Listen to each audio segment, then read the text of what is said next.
Bonjour, je m'appelle Nathalie Yamb. Vous connaissez Christophe? Christophe Gomart est l'eurodéputé français qui a porté une résolution contre le Niger au Parlement européen à Strasbourg le 12 mars 2026.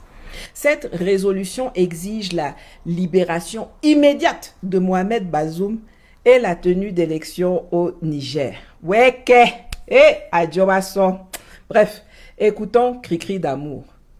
Il convient de rappeler que le président Bazoum, démocratiquement élu, a été le principal partenaire des forces européennes au Sahel, contribuant à la lutte contre le terrorisme islamiste, contre le trafic d'armes, contre le trafic d'êtres humains et à la stabilité régionale. Nous ne pouvons rester plus longtemps silencieux alors qu'un allié clé de l'Europe est emprisonné. Quel exemple de loyauté l'Union européenne donnerait-elle à ses partenaires? Sa libération est urgente pour deux raisons majeures. Son mandat prendra fin le 2 avril 2026. Ne pas obtenir sa libération avant cette date constituerait un échec grave. Un signal clair doit être envoyé à nos partenaires et à leurs opposants. L'Europe est un allié assumant ses engagements envers ceux qui ont coopéré avec elle pour plus de sécurité et plus de liberté. Cette résolution rappelle le caractère inacceptable de la détention d'un dirigeant démocratiquement élu, partageant nos valeurs, renversé puis emprisonné par une junte militaire toujours au pouvoir aujourd'hui.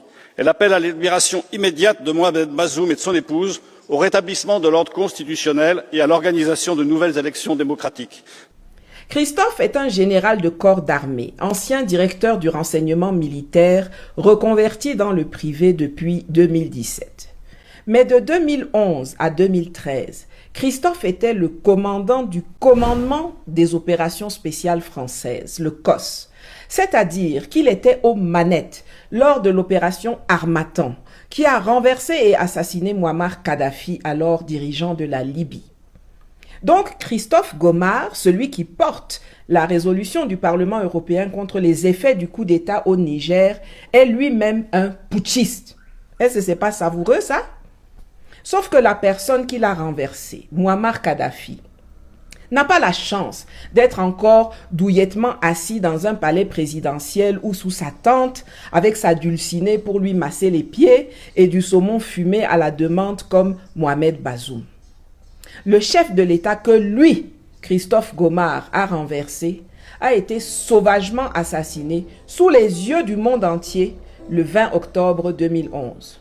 Je rappelle quand même que lors du coup d'État au Niger en juillet 2023, tout comme au Mali et au Burkina avant, personne, je dis bien personne, n'a été tué. Mais ce n'est pas tout. C'est également lui, Christophe Gomart, qui est à la manœuvre quand les forces spéciales françaises prennent position à Kidal le 30 janvier 2013 lors de l'opération Serval.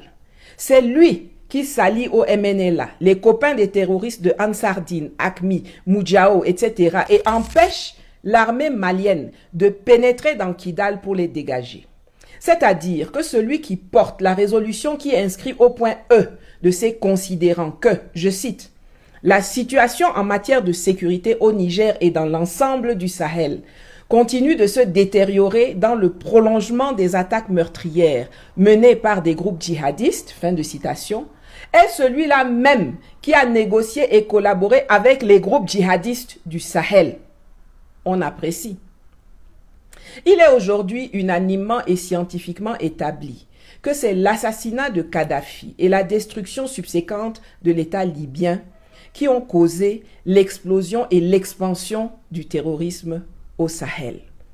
Donc, à tous les niveaux, Christophe Gomart est l'architecte, le co-auteur de la situation qui a coûté la vie à des centaines de milliers, déplacé des millions d'Africains depuis 15 ans.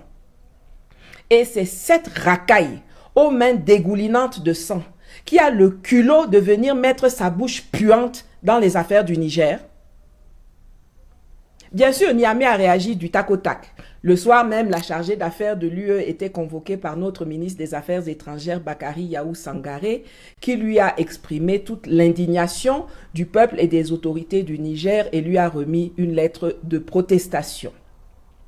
Mais si l'Union européenne peut, en dehors de toute procédure judiciaire, assommer de sanctions quelqu'un comme moi, en gelant mes avoirs, en m'interdisant l'entrée, le transit et le survol du territoire européen, m'empêchant de facto de rentrer en Suisse, pays enclavé dans l'UE, et en interdisant à toute personne de me fournir des ressources ou des services ou d'en recevoir de moi, si la France peut saisir les avoirs de mon frère bien-aimé Franklin Nyamsi et retirer la nationalité de mon sang, Kémy Séba, alors qu'en tant que leader panafricain, nous n'avons fait qu'exprimer des opinions et des analyses géopolitiques et philosophiques pour l'éveil des consciences des peuples noirs.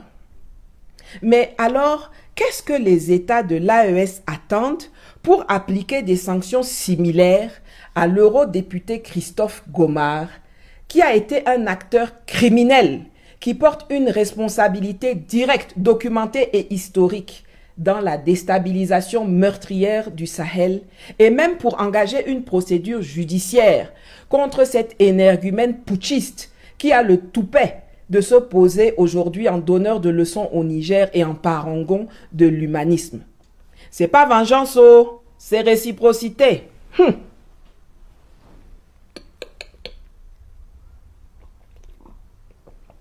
Il y a quand même du bon dans cette résolution non contraignante et les prises de parole qui l'ont précédée. D'abord, elle confirme ce que nous disons depuis longtemps. Mohamed Bazoum est un agent français. C'est le gars même qui a porté la résolution qui le dit. Bazoum a été le principal partenaire des forces européennes au Sahel. Il a été un allié clé de l'Europe, partageant leurs valeurs. Bon, quand on voit ce que c'est les valeurs européennes, on s'interroge. Bazoumo, donc c'est comme ça que tu es. En tout cas, au moins maintenant, la chose est actée, la haute trahison est actée.